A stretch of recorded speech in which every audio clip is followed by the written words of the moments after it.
నమస్తే. Welcome to Andhraprabha. So, ఈరోజు ఏదైతే పాస్టర్ ప్రవీణ్ గారు యాక్సిడెంట్ అయిన కేసులో పలు అనుమానాలైతే వ్యక్తమవుతా ఉన్నాయి. సో, పాస్టర్‌ది నిజంగా యాక్సిడెంటేనా? లేకపోతే ఎవరైనా దాడి చేశారా? సో, ఈ మరణం పట్ల చాలా అనుమానాల కోణాలైతే వెలువడతా ఉన్నాయి. ఈ పోస్ట్ మార్టం రిపోర్ట్ అయితే రావాల్సి ఉంది. మనతో మాట్లాడడానికి సీనియర్ ఆఫీసర్ రెడ్డన్న గారున్నారు. సార్, ఈ ఈ ఈ సస్పిషియస్‌గా ఉంది కేస్ ఇది. సో, దాడి చేశారని వాళ్ళకి సంబంధించిన వాళ్ళు చెప్తా ఉన్నారు. పోలీసులైతే ఇది యాక్సిడెంట్ కేస్ అంటా ఉన్నారు. సో, ఎట్లా చూడొచ్చు సార్? ఇప్పుడు పోస్ట్ మార్టం ఒకటి, తర్వాత విట్నెస్‌లను ఆయన ఎన్ని గంటలకు బయలుదేరాడు, ఎక్కడి నుంచి బయలుదేరారు, ఆ రూట్‌లోనే ఎందుకు పోవాల్సొచ్చింది అనేది పోలీసులు ఎగ్జామిన్ చేస్తారు.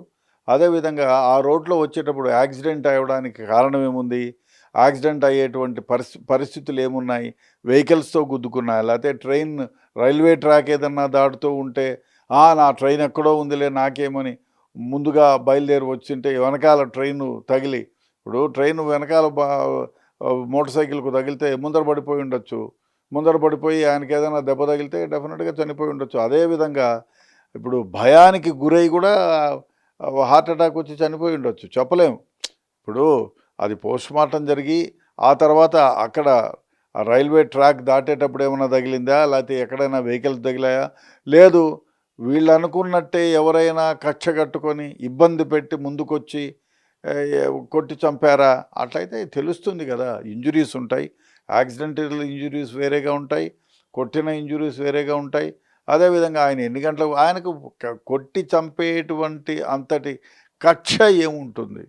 ఒకవేళ ఏమన్నా మర్డర్ చేసినాడనో ఆయన కొట్టి చంపారని అంటే డెఫినెట్గా ఆయన కాని వాళ్ళు ఉంటారు, ఈయన ఏదన్నా చేసి ఉండాలా, దాన్ని ఇష్టపడక ఓహో మమ్మల్ని ఇంత అన్యాయం చేశాడు, ఇంత ద్రోహం చేశాడు కాబట్టి ఈయన్ను చంపాలనేటువంటి ఆలోచనతో వాళ్ళు కర్రలు సేకరించినారా, కత్తులు సేకరించినారా, లేకపోతే ఈయన పోయే దారిలో ఒకళ్ళైతే చేసినారా, ఇద్దరైతే చేసినారా అనేది తెలుస్తుంది, ఇన్వెస్టిగేషన్లో తెలుస్తుంది.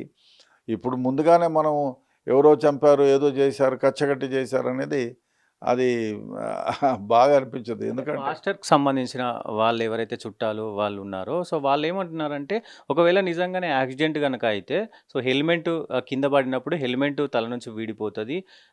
దెబ్బలు తాకుతాయి, బండి డ్యామేజ్ అయితది, కాళ్ళకు, చేతులకు దెబ్బలు తాకుతాయి. కానీ కొన్ని ఘాట్లు మాత్రమే కనబడుతున్నాయనే వాదనలు వినబడుతుంది. ఈ ఇన్వెస్టిగేషన్లో తెలుస్తుంది కదా, ఏమి ఘాట్లవి, పాము ఘాట్లా, పాము కూడా కరిచిండొచ్చు, లేదు అంటే ఎవరైనా కొట్టినారా, లేదు ట్రైన్ ఏదైనా తగిలిందా, లేదు ఆయన ఇప్పుడు చాలామంది మొన్న కూడా బస్ డ్రైవర్ డ్రైవ్ చేస్తూ హార్ట్ అటాక్ వచ్చి నిలబడిపోయినాడు. అదే వెహికల్ కాబట్టి వెహికల్లో హార్ట్ అటాక్ వస్తే ఆయన స్పృహ తప్పి కింద పడిపోయి చనిపోయి ఉండొచ్చు. కాబట్టి ఇన్వెస్టిగేషన్లో అన్నీ తేలుతాయి. ఇప్పుడు ఇది దుందుడుకు చర్య, మనం ఏదో ఒకటి చేసి ఎవరన్నా చంపారనుకోవడము లాదేది ఇప్పుడు మనం నిర్ణయించలేం.